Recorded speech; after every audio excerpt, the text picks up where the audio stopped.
한국이 미국만 보유하고 있던 새로운 차원의 무기를 개발하고 있습니다. 핵미사일이 발사되자마자 탐지해 요격하는 상승단계 요격미사일의 개발을 추진하고 있는 것인데요. 이 상승단계 요격미사일이 완성될 경우 우리 대한민국은 주변국의 탄도미사일을 포함한 모든 핵 위협으로부터 완전히 벗어나게 됩니다. 뿐만 아니라 중국의 핵미사일 전력 중 상당수를 무용지물로 만들 수 있어 대중억지력이 크게 강화될 것입니다. 현재 한국의 계획은 2020년대 말까지 보람에 장착할 상승단계 요격미사일을 완성할 계획입니다. 그러나 일각에서는 이 계획이 현실성이 없다는 지적이 나오고 있습니다. 한국이 개발하기에는 달성해야 할 것들이 너무 많다는 것인데요. 그래서 준비했습니다. 오늘은 완성만 된다면 무적의 방공망이 되어줄 한국형 상승단계 요격미사일에 대해 알아보겠습니다.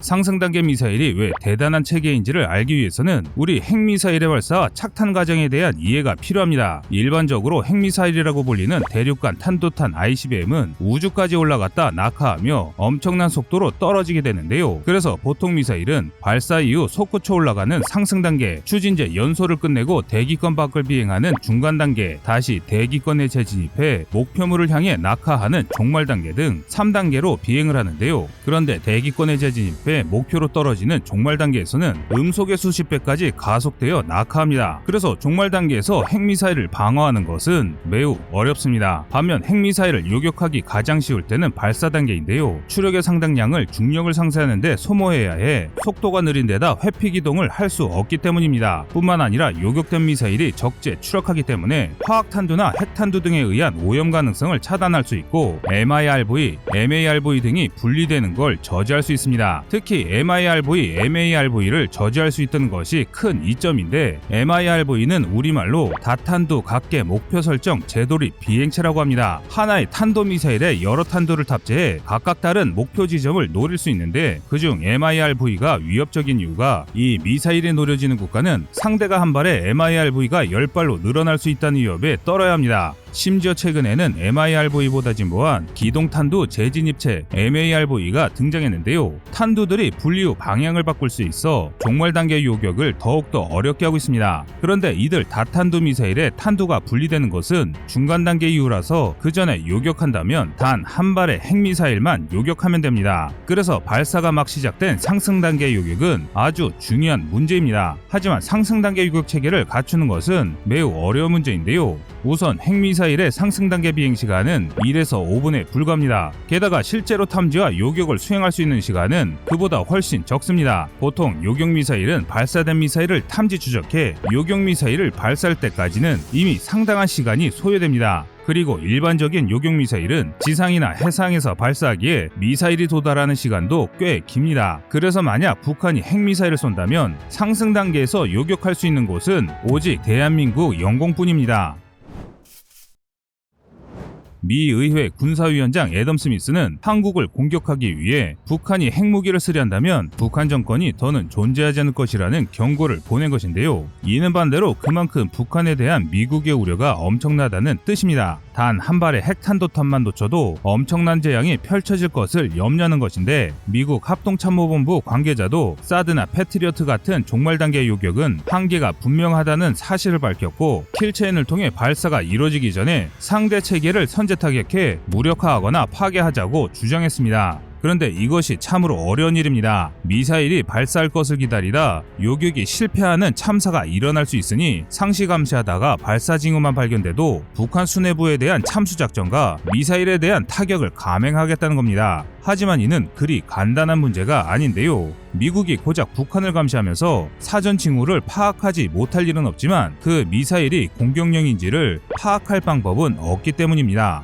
만약 북한이 미사일을 발사할 때마다 미국이 북한을 공격했다면 한반도는 진작 전쟁터가 됐을 겁니다. 즉 결국 핵미사일이 발사되기 전에 선제 타격하겠다는 전략은 겉보기에만 그럴듯할 뿐 큰 의미가 없습니다. 그러니 북한의 미사일을 발사 직후 파괴하려고 한다면 반드시 한반도에서 상승 단계에 요격할 수 있는 장비를 갖춘 부대를 배치해야 합니다. 그러나 이 역시 쉽지 않습니다. 미국은 2000년대 초반에 북한, 이란 등의 불량 국가의 장거리 탄도미사일에 대응해 상승 단계 요격용 무기를 개발했습니다. 대표적으로 보잉 747 여객기에 대출력 코일 레이저를 장착한 공중발사 레이저 ABL 사업이 있었는데요. 최대 450km 밖에서 상승 단계 탄도탄을 격추할 수 있었지만 기술적 난제와 비용 문제로 2011년 사업이 중단되고 말았습니다. 또 이후 상승 단계 요격 미사일인 네트워크 중심 공중방어 요소 NKD 사업을 진행했지만 결국 실패했습니다. 그래서 현재까지 미국은 주로 중간 및 종말 단계 요격 무기들만 채택하고 있습니다. 대표적으로 미국이 알래스카 및 캘리포니아에 배치 중인 GMD나 이지스함에 배치된 SM-3 미사일이 대표적인 중간 단계 요격 무기입니다. 그리고 종말 단계 요격 무기로 개발된 것이 한국에도 배치된 사드입니다. 그러니 미국의 입장에서 한국이 북한의 탄도탄을 발사 직후 요격할 수 있는 상승 단계 요격 미사일을 만든다는 것은 자신들에게 득이 되면 득이 됐지 손해볼 곳이 없는 것입니다. 이 때문에 한국의 미사일 지침이 폐기된 것입니다. 또한 미국은 자신들의 안보를 함께 지켜줄 유일한 나라를 한국으로 보고 있습니다. 북한과 중국의 핵미사일을 초반에 요격할 수 있는 지리적으로 중요한 위치에 있는 나라는 한국이기 때문입니다. 그러나 상승 단계 요격탄두를 만드는 것은 그리 간단한 일이 아닙니다. ADD가 밝힌 상승 단계 요격 체계의 구성은 탐지 체계와 지휘 통제 체계,